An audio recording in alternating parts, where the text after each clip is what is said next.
Social মিডিয়ার মাধ্যমে আমরা যেন অতীতকে ধরে রাখতে পারি এবং বর্তমান থেকে নতুন প্রজন্মকে আমরা এগিয়ে নিয়ে যেতে পারি। বা কোনো শিল্পের কোনো কর্মী পাওয়া যায় না, সাহিত্যের কোনো কর্মী পাওয়া যায় না। ভালো কিছু ছবিও তৈরি হয়েছে যেগুলো আসলে আন্তর্জাতিক মানের।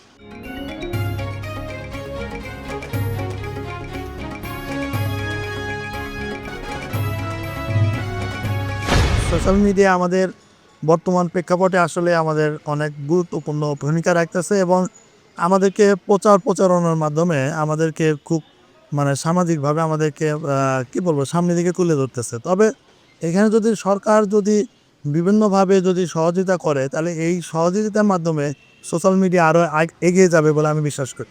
অবশ্যই এখন বর্তমানে যে যুগে অবস্থা, আমরা তো প্রত্যেকের হাতে অ্যান্ড্রয়েড ফোন, আমরা প্রত্যেকেই অবসর পেলেই সোশ্যালে ঢুকে যাই। তো এই জায়গাতে যদি একটু ভালো কিছু সাধারণ মানুষ দেখতে পারে তাহলে এটা কিন্তু তার জীবনের উপর অবশ্যই প্রভাব পড়ে। তা আমি মনে করি যে সোশ্যাল মিডিয়া অবশ্যই আমাদের সামাজিক জীবনের উপর প্রভাব ফেলছে এবং এখানে ভালো কিছু তৈরি হওয়া দরকার। ভালোর দিকে যেমন আছে আবার খারাপ দিকে তেমন আছে।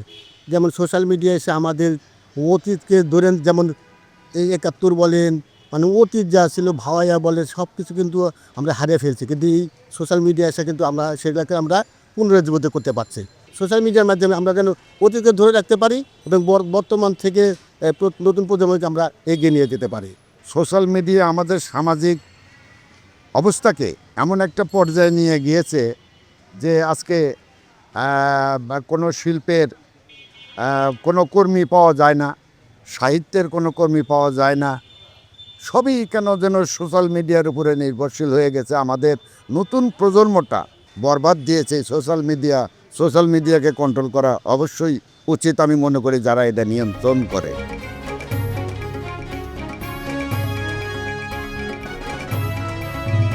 আমরা ইদানিং দেখতে পাচ্ছি যে যেখানে সেখানে গ্রাম অঞ্চলে মূলত বেশি একদম মানহীনভাবে কিছু ভিডিও আসছে এবং এগুলো সামাজিক যোগাযোগ মাধ্যমে এমনভাবে প্রচার হচ্ছে যে অনেকগুলো আমাদের একদম সংস্কৃতির সম্পূর্ণ বিপক্ষে কাজ করছে।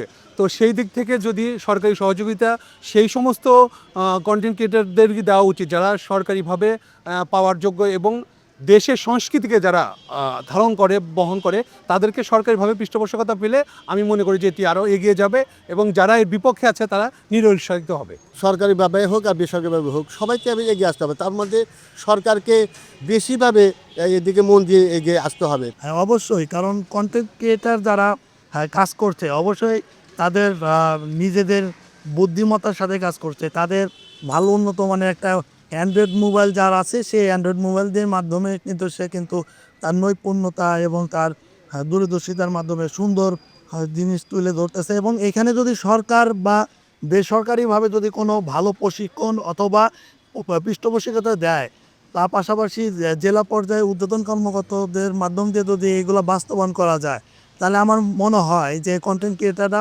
অবশ্যই তার অনেক অজানাগুলোকে সামনে দিকে তুলে ধরতে পারবে। আমি যেটা বিশ্বাস করি যে আসলে সব জায়গায় তো কাজ করতে গেলে অর্থনৈতিক একটা বিষয় দাঁড়িয়ে যায়। তো ভালো কন্টেন্ট তৈরি করার জন্য অবশ্যই অর্থনৈতিক সহযোগিতা সরকারের পক্ষ থেকে করলে যারা ক্রিয়েটার রয়েছে তারা কিন্তু কাজ করতে উৎসাহিত বোধ করবে এবং ভালো ভালো কিছু তৈরি হবে বলে আমি মনে করি।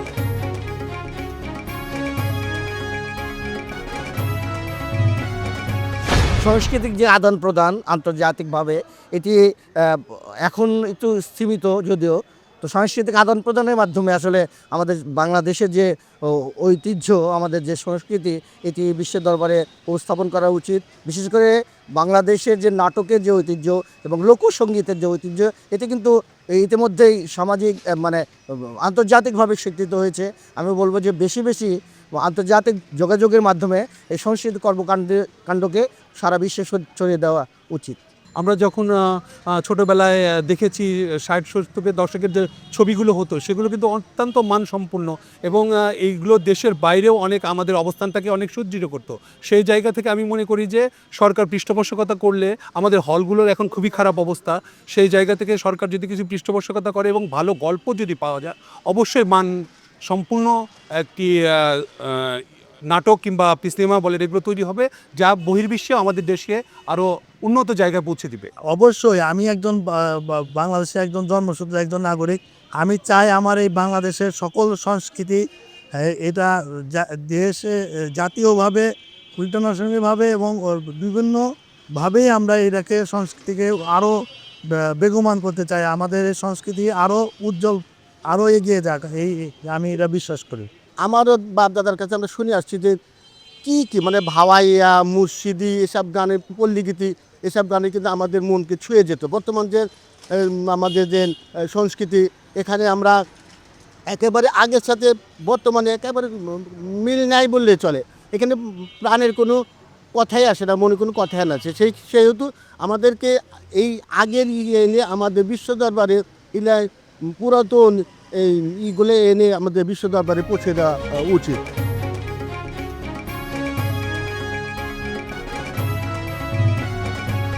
বাংলাদেশে কিন্তু আপনার স্বাধীনতার সাথে কিন্তু সংস্কৃতি একটা জড়িত ছিল। একটা সময় তখন টেলিভিশন ছিল না, কিন্তু রেডিও ছিল। রেডিওর মাধ্যমে কিন্তু তখন এই সাংস্কৃতিক গান শুনে কিন্তু মুক্তিযোদ্ধারা কিন্তু ঝাঁপিয়ে পড়েছিলেন পাকিস্তানের বিরুদ্ধে। তা আমার কথা হচ্ছে যে এখানে সংস্কৃতিটাকে আরও চলমান করার জন্য সরকারের এখানে অবশ্যই গুরুত্বপূর্ণ ভূমিকা রাখতে হবে। এবং সিনেমা প্রায় বিলুপ্তর পথে, সে সিনেমা হলগুলো এখন নাই বলতে চলে। সিনেমা বা যদি ভালো মানের গল্প যদি এখানে হয় তাহলে মানুষ হলে যাবে, সিনেমা দেখবে।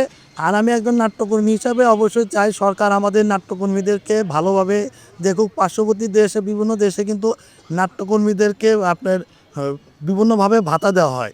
সেই ভাতাগুলো যদি আমাদের প্রতিটা বাংলাদেশের সংগঠনের যদি কর্মীদেরকে ভাতা দেওয়া হয়, তাহলে আমার মনে হয় নাটক বাঁচবে, পাশাপাশি নাট্যকর্মীরাও বাঁচবে। আমি তো আগে সিনেমা দেখতাম, এখন তখন কিন্তু মনের একটা আবেগ থাকতো, সংসারে একটা এই পট্টছবি নিয়ে আসতো এবং প্রেমের যে ছবিগুলো আমরা দেখে কেঁদেই ফেলতাম। কিন্তু বর্তমানে কিন্তু সেগুলো আর নাই। অনেক অনেক অনেক ডিফারেন্স। অতীত থেকে এনে আমরা বর্তমানকে এগিয়ে নিয়ে যাব। আর নাটকের কথা বলছেন, নাটক আমরা যেমন আমি একজন নাট্যকর, আমি নাটক লিখি। এই নাটক করতে যাই আমরা বর্তমানে কিন্তু আমরা বাধাগ্রস্ত হচ্ছি। কেন?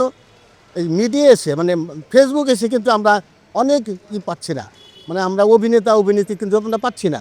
আমি 80-র দশক, 60, 70, 80-র দশকে সিনেমা দেখেছি। এমন কোনো সিনেমা নাই যে আমরা দেখিনি আর কি। তখন অনেকে কি দেখেছি সিনেমা হলে চোখ দেওয়া অশ্রু ঝরিয়ে হল থেকে বের হয়ে এসেছে। টিকিট কাটাটাও একটা বিশাল সমস্যা ছিল। কেন এগুলো হয়েছে? কারণ গল্প ছিল, কাহিনী ছিল, অভিনয় ছিল। এখন আজগুবি যেরকম কাহিনী তৈরি হয়ে সিনেমা হচ্ছে, সিনেমা হলগুলোও বন্ধ হয়ে গেছে, দর্শক নাই। আমার মনে হয় যেন বাংলার আনাচে কানাচে ঘুরলে এখনও প্রতিভাবান মানুষ বাংলাতে আছে। সিনেমা নতুন নতুন গল্পও আছে, বাংলাদেশেরই গল্প আছে, যে গল্পগুলো মানুষের আবেগকে তাড়িত করবে। এবং সেখানে আমি বলতে চাই যে মুক্তিযুদ্ধ কিন্তু একটা ব্যাপার আছে, মুক্তিযুদ্ধের মধ্যে কিন্তু অনেক গল্প আছে। মুক্তিযুদ্ধ নিয়ে যদি সিনেমা করতে যায়, আমার মনে হয় যে বাংলাদেশে প্রতিটা জেলায়, উপজেলায়, ইউনিয়ন পর্যায়ে হল করলেও আমার মনে হয় না যে দর্শক কম হবে, অথবা বাঙালি মানে বাংলার সংস্কৃতিকে উজ্জীবিত করতে পারবে। আমার বিশ্বাস যে বাংলার আনাজে কানাজে পড়ে থাকা সাহিত্যগুলোকে যদি, গল্পগুলোকে যদি তুলে নিয়ে এসে আমরা সিনেমাতে আগাতে পারি, তাহলেই আমার মনে হয় যে বাংলা সিনেমা আবার বিশ্বের দরবারে আবার দর্শক হলে চোখ মুছবে, অথবা আনন্দ করবে, অথবা নিজের জীবনের সাথে মিলিয়ে নিয়ে সেই সিনেমাগুলো দেখার চেষ্টা করবে। চলচ্চিত্রটাকে আরও সমৃদ্ধ করা উচিত, ভালো ভালো সিনেমা তৈরি হওয়া উচিত।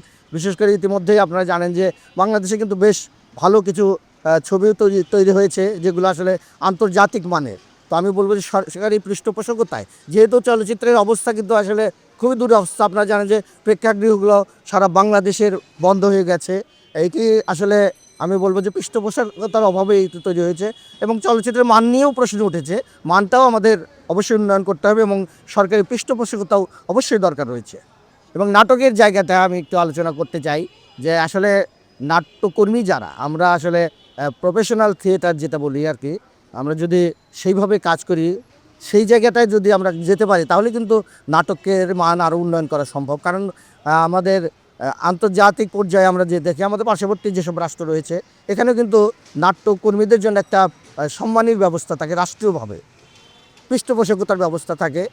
বাংলাদেশের প্রেক্ষাপটে এটি আসলে যদিও একটু কষ্টসাধ্য, তারপরে আমি মনে করি যে যদি এই পৃষ্ঠপোষকতা, যদি নাট্যকর্মীদের এই সহযোগিতার হাত সরকার বাড়িয়ে দেয়, তাহলে নাটকের মান আরও উন্নয়ন হবে এবং তারা একটা জীবিকার জায়গাটা, আসলে এখানে কোনো কিন্তু আর্নিং নাই দেখে কিন্তু আমরা সেভাবে নাট্যকর্মী তৈরি করতে পারছি না। যদি পৃষ্ঠপোষকতা থাকে তাহলে অবশ্যই আমি বলবো যে বাংলাদেশের নাটকের মানও আন্তর্জাতিক মানের করা সম্ভব।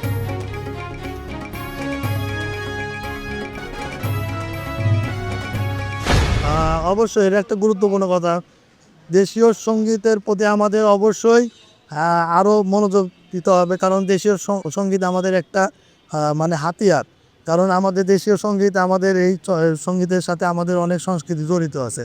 তবে আমি চাই যে আমাদের প্রতিটা জেলায় যেন দেশীয় সঙ্গীতের যে শিল্পকলা আছে বা কালচারাল অঙ্গন আছে, এখানে সব ধরনের যেন আমাদের এই চর্চার মাধ্যমে আমাদের এগুলো তুলে ধরে। আগের সঙ্গীত আর এখনকার সঙ্গীত অনেক পার্থক্য। সেখানে পুরাতন যারা গীতিকার সুরকার যারা আছে তাদেরকে ইনভলভ করে, তাদের সম্মান দিয়ে, তাদেরকে ডেকে এনে আগের সুরগুলাকে এনে সংযোজন করে আমাদের এই প্রজন্মকে ওই আঙ্গিকে এগিয়ে নিয়ে যাওয়া উচিত। আমাদের ভালো ভালো যেমন আগের যে গানগুলোর যে কথাগুলো, যে এগুলো এখনও পর্যন্ত আমাদের কানে বাজে, বা আরও 60-70 দশক বলেন, আরও আগে বলেন, এখন যে সঙ্গীতগুলো হচ্ছে একটু ভালো, এর মধ্যে অনেক ভালো আছে, কিন্তু তারপরে একটু কেমন যেন মনে হয়। তো সেই জায়গা থেকে আমি মনে করি যে কথাগুলো যদি ভালো হয়, সুর যদি ভালো আসিয়া করা হয়, তাহলে সেই গানগুলো আগের মতোই আরও একটু ভালো একটা অবস্থানে যেতে পারবে। এই দেশে ছড়িয়ে দিতে এখন টেলিভিশন নেই বললেই চলে, মানে রেডিও নেই বললেই চলে, এখন টেলিভিশনের উপর নির্ভরশীল। কিন্তু বাংলার সংস্কৃতি যখনই কোনো অনুদান অথবা কোনো তত্ত্বাবধানে পরিচর্যার মাধ্যমে যদি সেটা উপস্থাপন করা যায় দর্শকদের সামনে, জনতার সামনে, জনগণের সামনে, তাহলেই আমার মনে হয় যে বাংলার এই সিনেমা, সাহিত্য, নাটক, গান, বাংলার গানগুলো, ঐতিহ্যবাহী গানগুলো কিন্তু এখনও মানুষ শোনে, এখনও শুনবে, নীরবে বসে থেকে শুনবে। কেউ নিজের জীবনের সাথে মিলাবে, কেউ কাহিনীর সাথে মিলাবে, কারো হৃদয়ে আঘাত করবে, কারো হৃদয়ে উল্লাস সৃষ্টি করে কেউ অশ্রু দেবে, কেউ হাসবে, কেউ নিজেকে ভাবিত করে তুলবে। আপনি লক্ষ্য করে দেখবেন যে আসলে বর্তমানে আমাদের কিন্তু যে লোকজ যে সংস্কৃতি রয়েছে, লোকসঙ্গীত, এতে কিন্তু বেশ জনপ্রিয়তা অর্জন করেছে।